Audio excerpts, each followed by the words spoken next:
Welcome to the Rim Break Rodeo. We hope this video helps. In this video, I will explain how to create wallet in crypto. Full guide.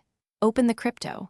App, tap accounts, choose create wallet, and follow the on-screen prompts to set a secure password and enable biometrics for convenience. Next, write down the recovery phrase word for word, confirm it, and store it offline in a safe place. Finally, fund your wallet with a small test amount to verify everything works smoothly. Securing your new wallet is essential and simpler than it sounds, so let's walk through the key steps. First, enable two-factor authentication to add an extra layer beyond your password.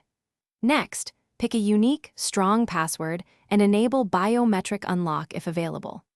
Record your recovery phrase exactly and keep it offline in a secure location separate from your phone or computer to protect against hacks or accidental loss.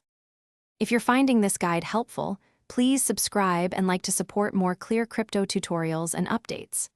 Quick recommendation: Dollar Banknote, a book that can truly change how you think about money, The Simple Path to Wealth, pairs nicely with building smart financial habits while learning crypto.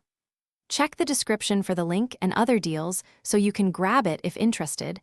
Now let's get back to the video. Once your wallet is created, adding funds and making your first transfer is straightforward and low stress. Use the deposit button to copy your wallet address, then send a small test amount from a bank, card, or another wallet to confirm everything is correct. Check network fees and estimated times before sending larger amounts, and remember to use the right token and network to avoid mistakes that could lead to permanent loss. Thanks for watching. Consider subscribing if we helped you.